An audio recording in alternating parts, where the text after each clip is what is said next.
Okay.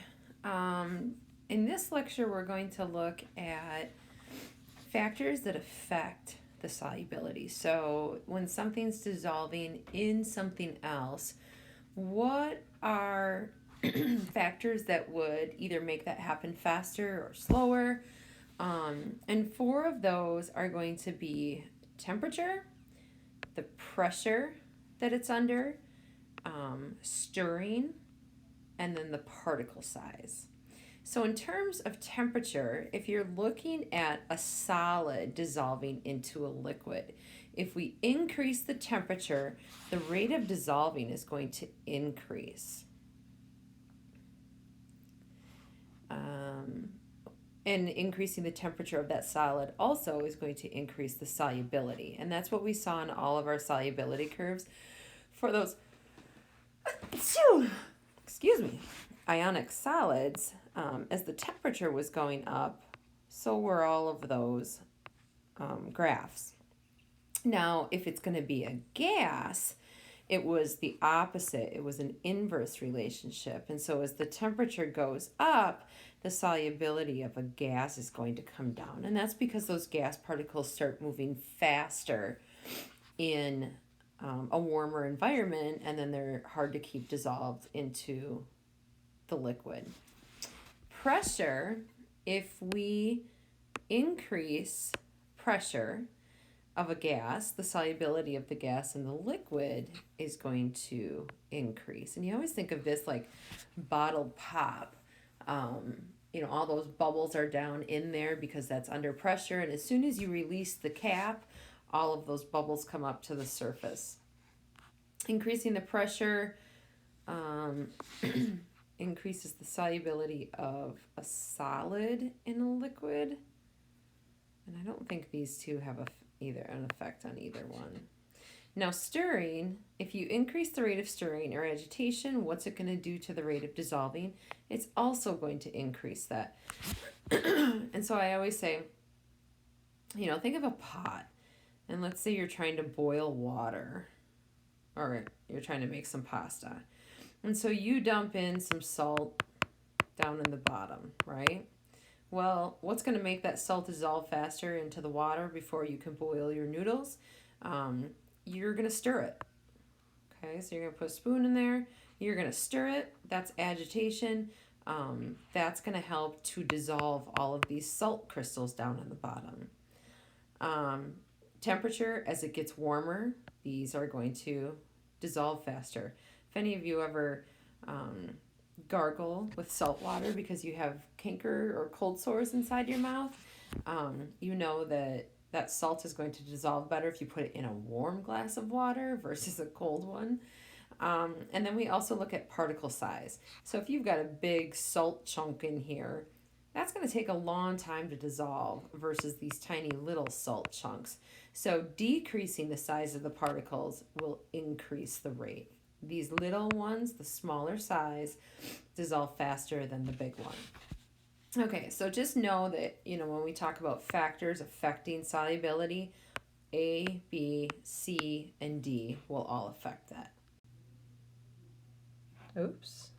Now on the next page, this is where we get back into a little bit more math, and we're almost to the end of the packet again. Concentration is the amount of solute in the solvent or solution. Now, this is kind of just lame terms. If something's super concentrated, you know that, let's say it has a lot of flavor. If it's super diluted, that means that you probably put too much water in it. I always like to think of this in terms of drinks.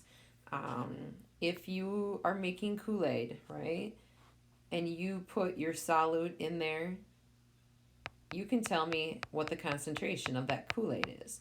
Now, if I want it super concentrated, that means that there's lots of Kool-Aid crystals in there. Okay? If I need to make it last longer, I'm going to add more water. This is what you call watering down. Okay?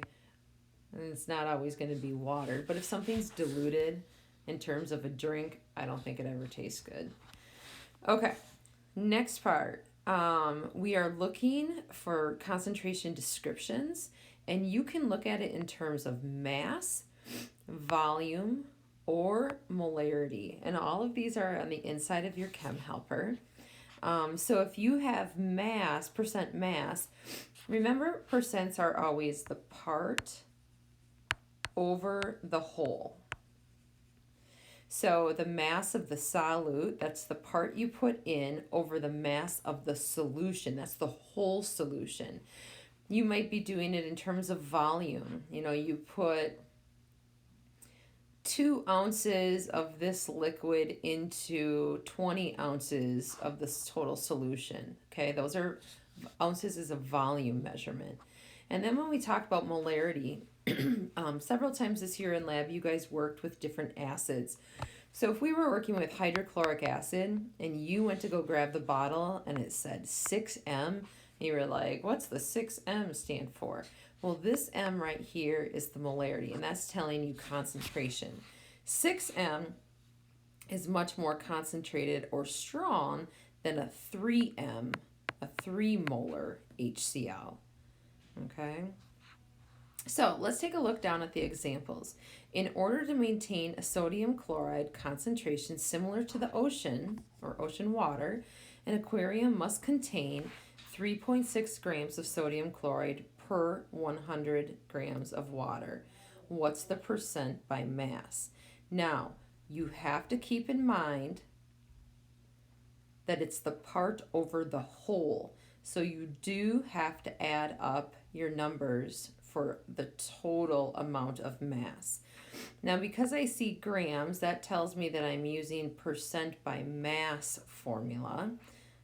That grams is a measurement of mass. So the mass of the solute is 3.6 grams.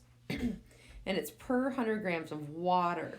But what they want is the whole solution, not just the solvent, the whole solution. So this would go over 103.6 grams. Of course, then it's a percent, so we would multiply it by 100.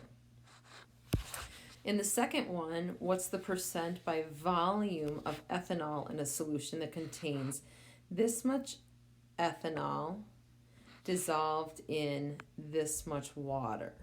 Okay, so this is just the solvent, it's not the solution. So here you're using the percent by volume. So you would take 25 milliliters of ethanol, that's your solute, and you would put it over 145 plus 25, and that's going to give you 170 milliliters, and then you would multiply that by 100. And these are both percents. The first one's a percent by mass. The second one is a percent by volume. So it's just a simple division. On that first one, we take 3.6 and divide it by 103.6. And then when you multiply it by 100, it moves that decimal 2 places, so it would be 3.47. In the second one, you take 25 and divide it by 170. Multiply that by 100 to give you a percentage of 14.71. Use the last one, the last equation here, where it's the moles of solute per liter of solution. Sorry. Okay, on page 19, I believe this is, all of your answers are down at the bottom, so you know if you're doing it right. I want you just to take a look, though, at number 4, and then you can do the other 3 by yourself. Calculate the molarity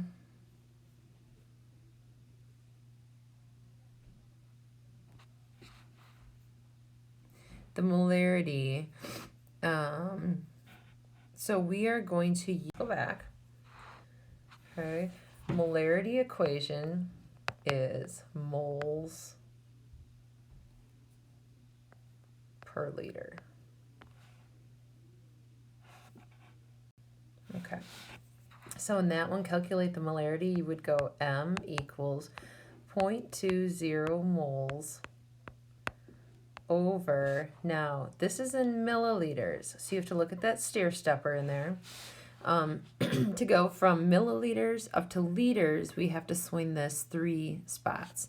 So this would be 0.5 liters. When we do that division, 0.2 divided by 0.5, you would end up with a 0.4, and your label is molar. Okay.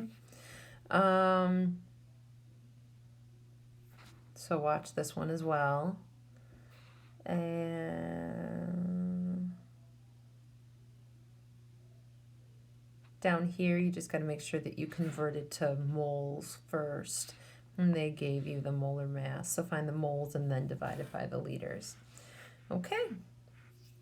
Why don't you guys work on 3, 5, and 6? And then you should be able to take your number 3 check for learning.